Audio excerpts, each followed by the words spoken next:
And we're live. I'm Wes with Utah's Hidden Treasures. This is Sam, and we're meeting today with John. He's the winner of the MOAB chest. I know everybody's excited to find out where this one was after 40. Was it 42 days? 42 or 43. 42 or 43 days. This one is in the ground, which is kind of a redemption story for us after St. George being like 2.5 days. Yeah, that was kind of bad. And Dang geologists. we've got one in the ground right now in Salt Lake. If a botanist wants to try to figure it out, you can find that video and figure it out too. So anyway, John, why don't you tell everybody real quick kind of how you found us, maybe, or your whole, just kind of your beginning of your story. All right. Well, so I stumbled across you guys on my Instagram feed, and I got interested in the video. I started researching the Forest Bend treasure hunt a couple of years back and never actually made it out to look for it. And then when I stumbled across your video, I was intrigued, and then I looked at the timestamp and that location of where it was at, and I got really interested and started crazily researching it and trying to find it. Oh, that's cool.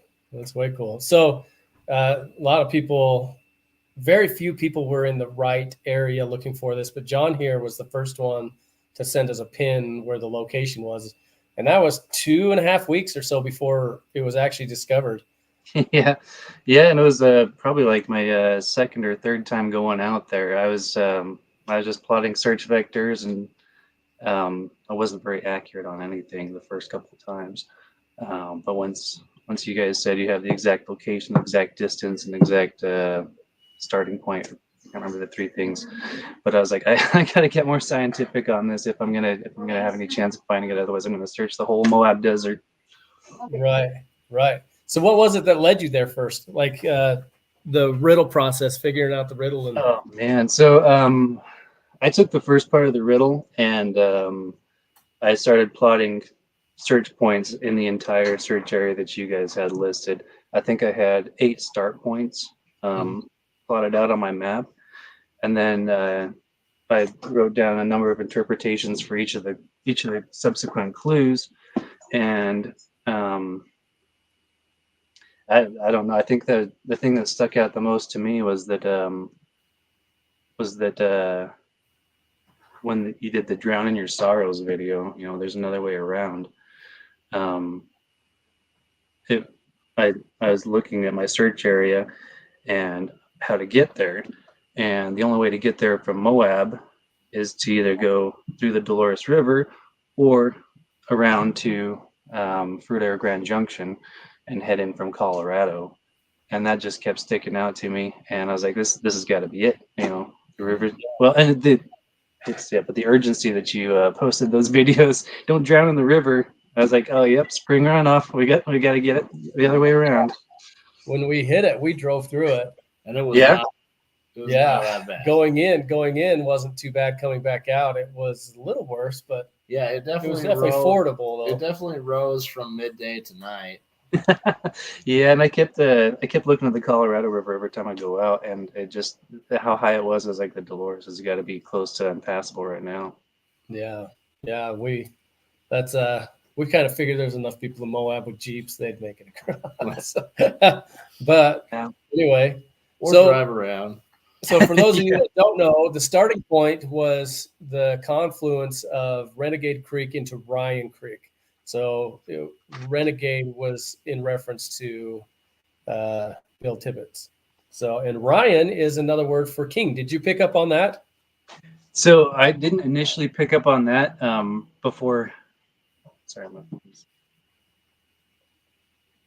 I didn't initially pick up on that before I realized Ryan was a translation for king. But for some reason that confluence Renegade, I was looking both north and south, and that confluence is for some reason where I started my search. I don't know. And then once that came out, I was sure, and I kept searching. Yeah, we did quite a few hints towards Renegade. We posted even a picture of a Renegade fly at one point, and they had a song Renegade. Also, and there was another post that had a Renegade song. And then if you picked up on one of the very last clues we gave when I said legs, I spelt it with Leggs. There was a John Legs, I believe, wrote the book Colorado Renegade. And so, but leg was also it was misspelled as a regular leg, and so it was trying to get people to look at the spelling of the words, because we were on the clue. It was my legs could not go forth, and we spelled it as the number 4 in fourth, and so we wanted people to pick up on that clue as well. So walk us through the riddle as far as what you picked up on, and see if you got it all right. Oh man. Okay. So I forget which song I think this is. Like I said, I started in a bunch of different areas, and then this was the only one that kept making sense. So I was at a low the day I ran into the crown, and that was the low where Renegade and Ryan come together, and that's where I started my search vectors from. And although I had a jewel of my own, that just pointed me to Renegade because I love Bill Tibbetts, all of his stories. Yeah. The Emerald my eyes are bound. I did not actually have a solve for that except for the LaSalle Mountains, and those were obviously in the distance too. Sure. But they were off of my search vectors, but I think it was nautical south who put me to the LaSalle Mountains. Right. That's off on that. Here I knew I didn't belong, so I fled against that which pulls. Your videos about magnetic declination also pointed me in the right direction, because I was just Google Earthing it, and like I said, I was way off my first 3 searches, but I was still in the area, I guess. At mile 1, I was still going strong, but 2 I did not reach. To me, that just said that you couldn't. Well, I'll keep going. For my legs could not go forth that long. I couldn't make sense out of that one until I started measuring distances and stuff. This wall they could not breach, and that just told me there was going to be something that I could not go past. Right. And like I said, we probably searched we probably searched 5-6 miles of that cliff surface before we actually got in there and found it. Yeah, we've been out there a number of times, my boys, my wife, and myself. Just like I said, ham-fisting the entire search and pretending we knew what we were looking for, looking at every tree that had log falling down in front of it. And right. It wasn't until, like I said, the last time I went out, I was I was dead sure that I knew exactly where it was going to be. I stopped telling myself that I had any doubts, and I just went out and did it. That's cool. And the video of your boy digging it up, that's awesome. We love that. Yeah. So he started digging, and he's like, I think I hit a root. And I was like, that sounded like metal. I was like, hold up, let me get my phone. All right, keep digging. And then he found it, and I thought he was going to yell, and there's nobody else out there, but for some reason I still wanted to be quiet. Yeah, I probably would have been too. Yeah. That's funny. That's awesome. He was super stoked, and that was one thing we said when we left. We left at like 5 o'clock that night, and I told my wife I should be home by 10:30, and I'll have the treasure with me. Yeah. And he's like, we can't. Well, on the way back, she texts me, and she's like, did you guys find it? I was like, well, the only treasure I really need is to spend time with my boy. That's awesome. That's awesome. Yeah. Well, to walk everybody through the riddle and what everything meant. I was at a low the day I ran into the crown. Like John said here, it's where Ryan Creek was in the confluence of, or where Renegade Creek ran into Ryan Creek. It's just at a low in the bottom of the canyon. Let's see, what's the next part? Oh God, I don't remember. This is like, although I had a jewel of my own. Yeah. So although I had a jewel of my own, he was married to Jewel that he met in Oklahoma. The emerald, my eyes were bound. So he was trying to head back to Moab. Moab was the emerald. And I think we had a clue about that a little bit ago. The first settlers in the area named it Moab after the emerald in the sand in some biblical scripture. I forget which one it was. But and then it says, here I knew I didn't belong, so I fled against that which pulls. That did reference to the magnetic declination, and we did share a video about that, trying to walk everybody, at least to hint that's kind of the way to go. But if you're paying attention, it was found at 15 degrees, 15 degrees, which is not quite opposite magnetic declination. I think magnetic declination there is right around 10, something like that. But when he was around in 1922, magnetic declination was off that 15 degrees. So if you would have paid attention to the timestamp on the hunt and the period, it would have put you exactly on the chest. And then it says, at mile 1, I was still going strong, but 2, I did not reach, for my legs could not go forth as long. That got you to 1 3/4 mile.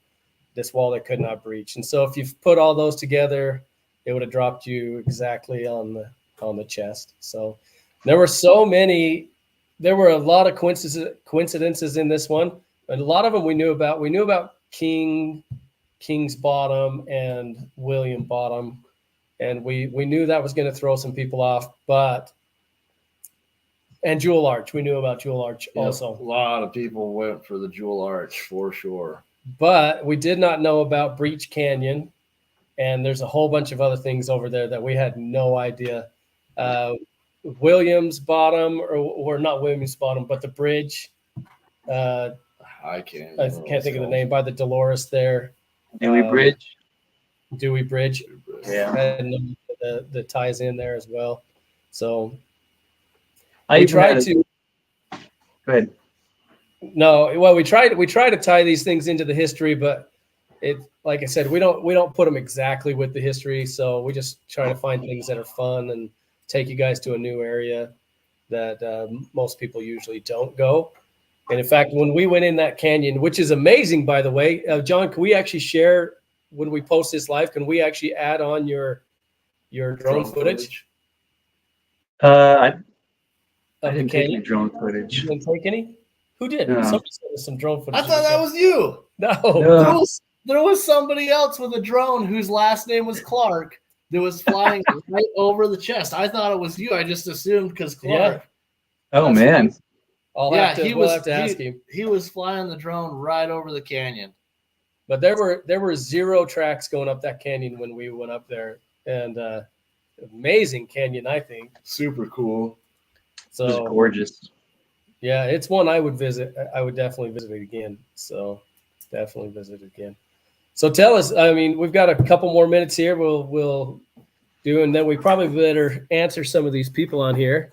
But do you have any, other than finding the chest, do you have a favorite experience from this hunt? I don't. Well, I mean, there's one night we went out there and searched in the evening. And, we just sat around a campfire and cooked hot dogs. And my kids slid down the hill and got sand in their pants and shoes. And it was nice just to be out there and I don't know, get away from noises and sounds and electronics and everything. It was actually really peaceful, especially once the sun went down and things started cooling off. That was probably my favorite experience.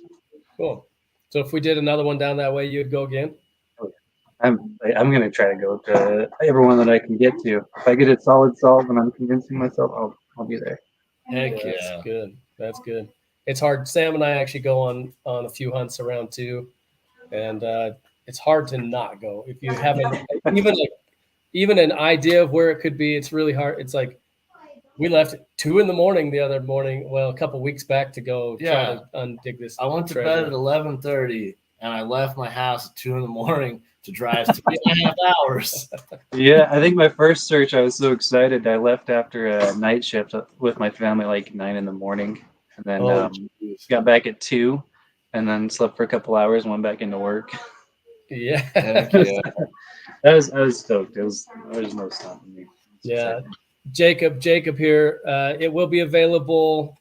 I think it takes an hour or so to post on YouTube, but it'll be available if you want to watch it. And then more ST MOAB. Yeah, Corona Arch Chemical. There's so many. King's Tower. There's so many. Yeah. Yeah. So many places you could have gone. I love it. See, Tracy Martinez, my sister, and I came up with quite a few places. Being born in Moab, we correlated a handful of places that would have worked.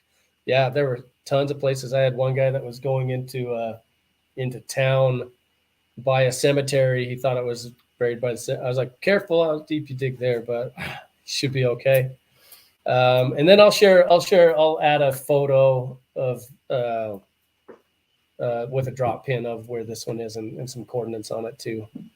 So, do you want to show everybody the chest, John? Yeah, Walk yeah. through I already, what was in it. I already gave the pearls to my wife, so those aren't going to be in here. That's okay. We got Sharks Pass for the year. There's a silver number 1 kilogram. Silver number 2. Look at that in a minute. There's a coin here. Yeah, that's cool. So I think there's silver dollar, 50-cent piece, and then there was a few V nickels, right, in that one? Yeah, and I think there's paper money in this one too, right? Yeah, there's paper money in here too. Paper money is cool. It's like 25 cents, but it's paper money. That's all. Yeah, the kids were shocked about that. Like, what? This is old. Yeah. Yeah. Yeah, they tried to take it out of the protective wrapper. Like, it's going to fall apart if you do that. Yeah, right. Yeah. We were a little worried about putting those in the chest and then not hoping that they stayed together, but that's cool. Yeah, my wife especially loves the chest, and I was like, yeah, that's good. I love it. It's all of it is just I don't know. Like I said, when we found it, it was kind of a surreal moment. But I was like, we got to get out of here now. Felt like we were grave robbing. Yeah, that's fun. That's awesome. Fun.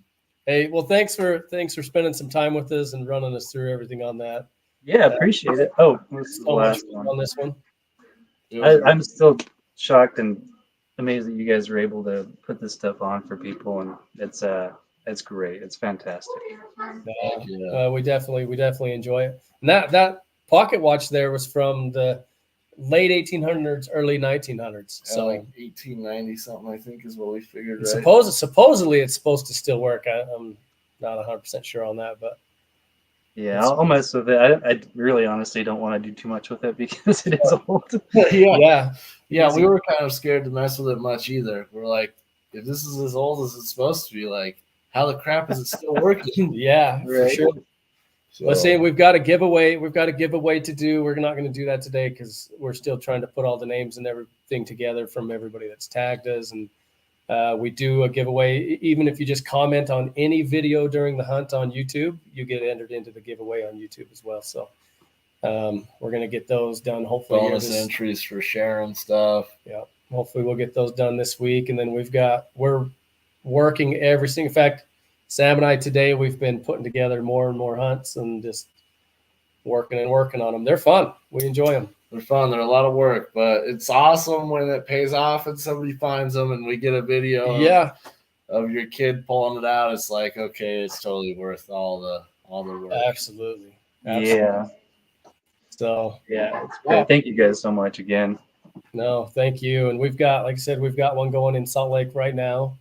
That's a really cool one. $5,000 scholarship.